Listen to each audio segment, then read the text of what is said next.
घटना कुछ ऐसी थी कि उस जमाने में यानी कि तकरीबन 1950-60 के समय हमारे गांव में एक बहुत ही अमीर मुस्लिम परिवार रहता था। उस परिवार के जो मुखिया थे उनका नाम था मोहम्मद कलामुद्दीन। उनका व्यापार काफी बड़ा और फैला हुआ था, जिसके कारण वो काफी अच्छी कमाई करते थे और गांव के सबसे ज्यादा अमीर लोगों में से एक थे। उनके कुल मिला के 6 बच्चे थे, 4 बेटियां और 2 बेटे। लोग बताते हैं कि उनके बेटे और बेटियां दोनों ही दिखने में काफी ज्यादा अच्छे थे। एक बार उन्हें कोई देख ले तो देखते ही उन्हें पसंद कर ले। तो एक बार की बात है, ईद का दिन था, गांव में मेला लगा हुआ था और कलामुद्दीन साहब की सबसे छोटी बेटी मेला देखकर शाम को घर वापस आ रही थी। उसकी बहनें पहले ही घर जा चुकी थी, लेकिन उसका और रुकने का मन था, इसीलिए वो देर से घर अकेली जा रही थी। अंधेरा लगभग हो ही चुका था और क्योंकि उस समय एरिया ज्यादा डेवलप्ड नहीं था, इसीलिए कई सारे घर ऐसे थे जो होगी। और उस जमाने में लड़कियां वैसे भी बहुत ज्यादा सीधी सादी हुआ करती थी, इसीलिए शबनम ने उसे हर बार मना कर दिया उसके साथ जाने से। वो जिन्नात अब बहुत ही ज्यादा परेशान था। दरअसल उस जिन्नात को उसका जिस्म पसंद आया था और उसे छूने के लिए वो कुछ भी कर सकता था, इसीलिए उसने दूसरा रास्ता चुना। एक दिन जब वो नहाने गई और उसने अपने बाल खोले तो वो जिन्नात उसके बालों पर ही जाकर काबिज हो गया, यानी कि अब वो शबनम को पूरी तरीके से अपने कब्जे में ले चुका था। अब शबनम वही करती जो वो जिन्नात चाहता। इस घटना के बारे में अब तक भी किसी को भी खबर नहीं थी, लेकिन अचानक से एक सुबह से शबनम का बर्ताव पूरी तरह बदल गया। जो लड़की पहले 5 बार की नमाजी थी, उसने अल्लाह के पास जाने से भी मना कर दिया। नमाज तो बहुत दूर की बात है। पहले वो सिर्फ अंडे या फिर और कुछ खाती थी, लेकिन अब वो मांस के अलावा और कुछ भी नहीं खा रही थी। इस बात पे उसके अब्बा को थोड़ा शक हुआ, फिर भी उन्होंने इस बात पे ज्यादा ध्यान नहीं दिया। लेकिन एक दिन पूरे घर वालों के होश उड़ गए। सब लोगों ने देखा कि वो बकरे का कच्चा मांस ही खा रही थी। जब सभी लोगों ने उसको देखा तो सभी लोग देखकर डर गए और हैरान भी हो गए। उसके पूरे मुंह पर मांस और खून लगा हुआ था। मांस ऐसे खा रही थी जैसे कोई जंगली जानवर हो। जैसे ही घर वालों ने चिल्लाना स्टार्ट किया और उसकी अम्मी ने अल्लाह का नाम लिया, तब वो कुछ नहीं बोली और अचानक से बेहोश होके एक तरफ को गिर गई। इस घटना के बाद उसके अब्बा पूरी तरीके से श्योर थे कि उसके ऊपर कोई ऊपरी चक्कर है, इसीलिए उन्होंने उसी दिन शाम के समय में अपने एक जान पहचान वाले मौलवी को अपने घर बुला लिया। मौलवी साहब आए और शबनम को देखा। शबनम को देखते के साथ ही वो काफी ज्यादा हैरान हुए या फिर डर गए, ये कहना तो मुश्किल था। वो चुपचाप सीधा शबनम के अब्बा के पास गए और उनसे कहा, अब आपकी बेटी का बचना बहुत मुश्किल है। वो खालिद जिन्नात जो कि कई सालों से शांत अपने उस खंडहर में बैठा था, वो आपकी बेटी के ऊपर काबिज हो चुका है। उन्होंने ये बताया कि उस जिन्नात को हराना या फिर उसे अपने काबू में करना किसी के बस की बात नहीं है शायद, और मेरे ख्याल से आपकी बेटी ना ही बच पाए। मौलवी की ये बात सुन के उसके अब्बा बहुत बुरी तरीके से टूट गए और वो सोच ही रहे थे कि इतने में वो मौलवी फिर से बोल पड़ा। आप शायद सोच रहे होंगे कि मैं किसी और अच्छे मौलाना को बुलाऊंगा या अपनी बेटी को किसी मज़ार पर ले जाऊंगा, तो ऐसा करने की गलती बिल्कुल मत कीजिएगा। अगर आपने ऐसा करा तो वो जिन्नात आपकी बेटी को आज ही मार दे, हो सके तो। जो बाद में मरेगी वो पहले ही मर जाएगी, इसीलिए ऐसी गलती ना करें। आप बस इंतजार करें कि कब वो आपकी बेटी को अपने साथ ले जाएगा। लेकिन इतना तो मैं आपको कह सकता हूँ कि आपकी बेटी के पास अब बहुत ही ज्यादा कम समय बचा है।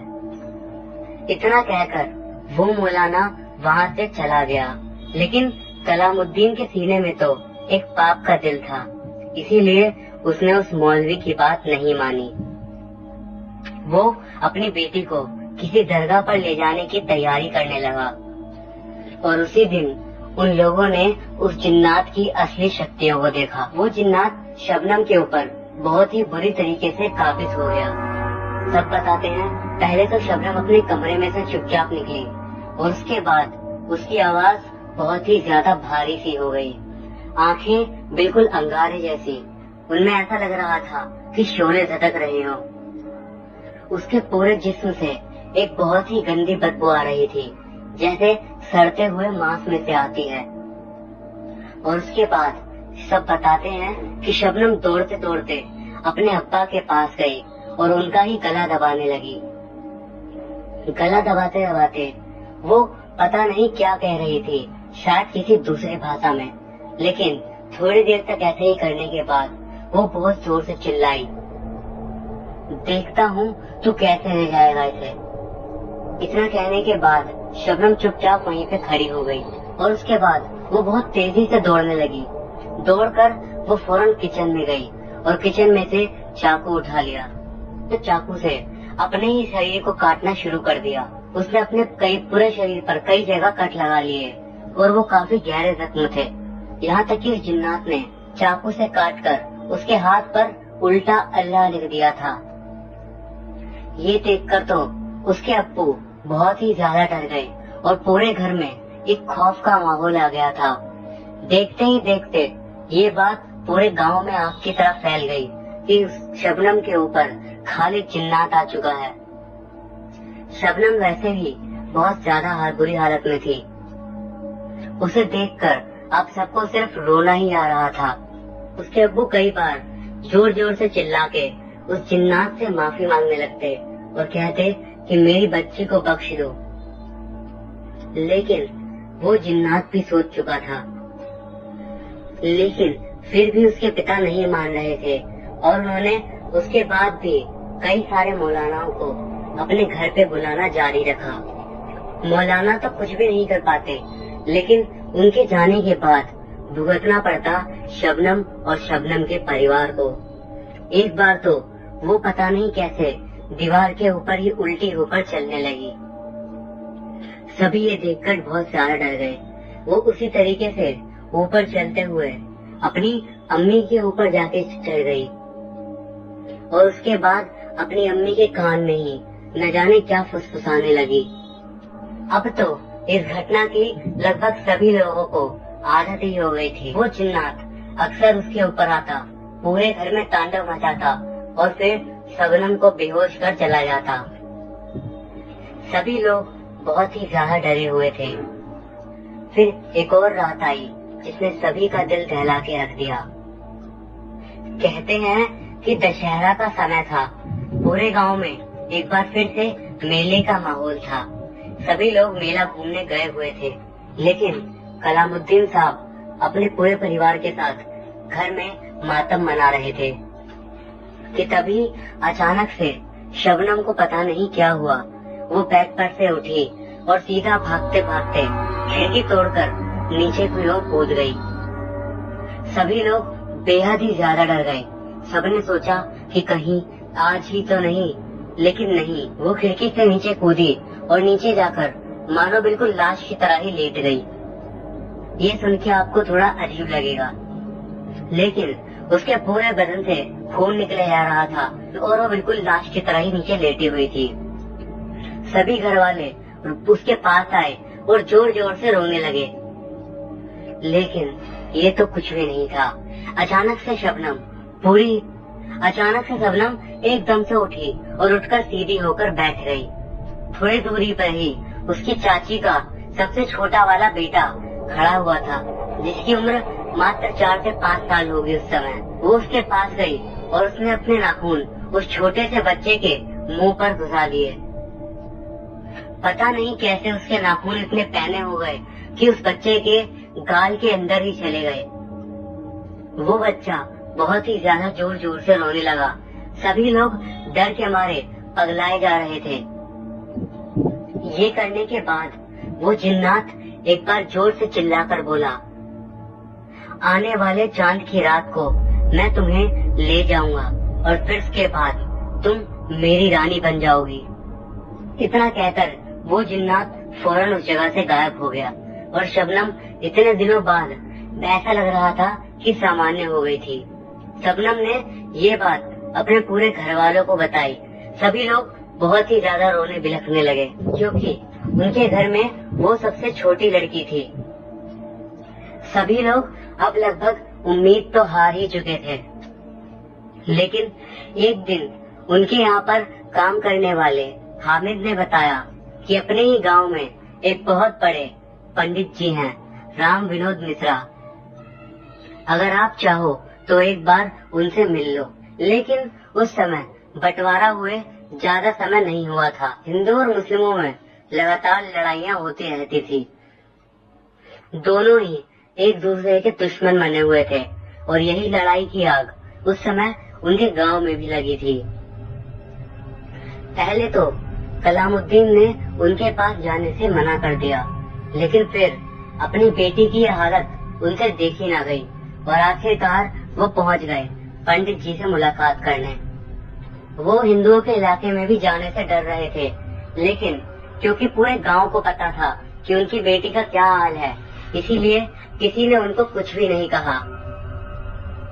पंडित जी के पास जाके उन्होंने उनको पूरी बात बताई और पंडित जी ने सारी बातें सुनकर सिर्फ इतना ही कहा कि ये सच है कि आपकी बेटी को बचाना बहुत ही ज्यादा मुश्किल है और वो जिन अकेला नहीं है, उसके साथ जिन्नातों की पूरी एक फौज है, लेकिन ये नामुमकिन भी नहीं है कि उसको हराया नहीं जा सकता। लेकिन उसके लिए आपको एक काम करना पड़ेगा। क्या आप वो कर पाओगे?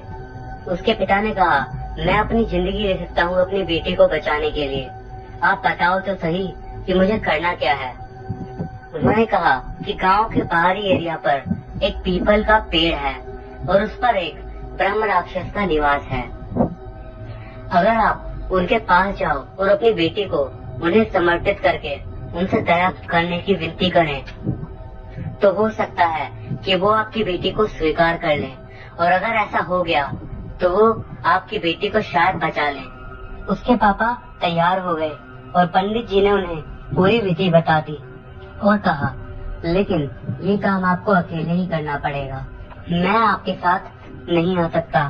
फिर कलामुद्दीन साहब वहाँ से चले गए और जाकर खीर, पान, सुपारी और सिंदूर और न जाने क्या क्या सामान लेकर ब्रह्म राक्षस के पेड़ के पास पहुँच गए। शबनम के पिता वहाँ पहुँचे। वो चांद की रात से एक दिन पहले की रात थी।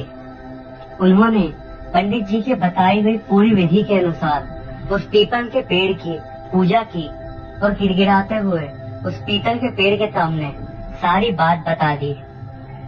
अंत में उन्होंने कहा कि मैं अपनी बेटी को आपके ऊपर समर्पित करता हूँ, कृपया आप अपनी बेटी को उस जल्लाद से बचा लो, नहीं तो वो उसे अपने साथ ले जाएगा।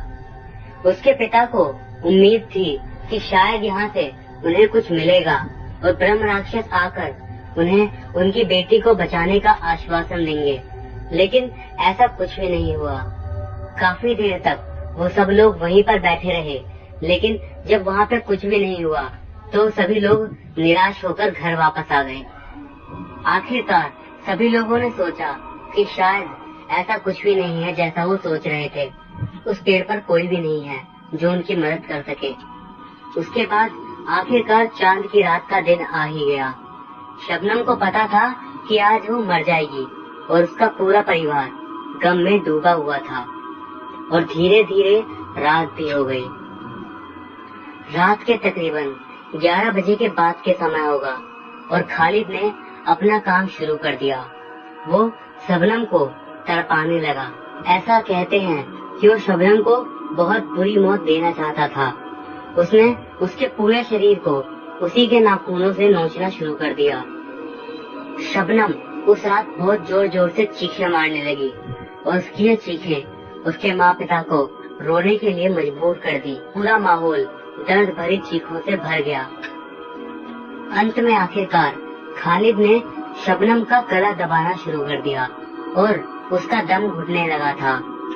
सभी लोग वहीं खड़े रोए जा रहे थे और उसे देख रहे थे कि अचानक से ऐसी आवाज आई मानो कोई बहुत जोर से दौड़ते हुए उन्हीं की तरफ बढ़ रहा हो। सभी लोग अपने चारों ओर देखने लगे, लेकिन किसी को कोई भी दिखाई नहीं दे रहा था। और इस भागने की आवाज को सुनकर वो खालिद जिन्नात भी रुक गया और वो आवाज अब धीरे धीरे तेज हुए जा रही थी। और उसके बाद जो उस परिवार ने देखा उसके ऊपर कई लोग तो मानने से भी यकीन नहीं करते।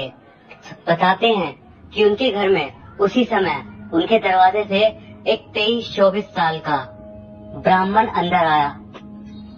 उस ब्राह्मण ने काफी पुरानी धोती पहनी हुई थी, पाँव में खड़ाऊ थे और शरीर पर उस धोती के अलावा कोई कपड़ा नहीं था। हैरानी की बात यह थी उसके शरीर में से सफेद रंग की रोशनी चमक रही थी। इसे देखते के साथ ही शबनम बड़ी जोर से जिन्नात की तरफ से चिल्लाई। हाय फैमिली, वीडियोस को देखने के लिए आपका बहुत बहुत धन्यवाद। इसी तरह की और वीडियोस देखने के लिए कृपया चैनल को लाइक, शेयर, सब्सक्राइब करना ना भूलें और साथ ही बेल आइकन प्रेस करें, जिससे आने वाली सभी वीडियो आप तक सबसे पहले पहुंचती रहेंगी। धन्यवाद एंड लव यू ऑल।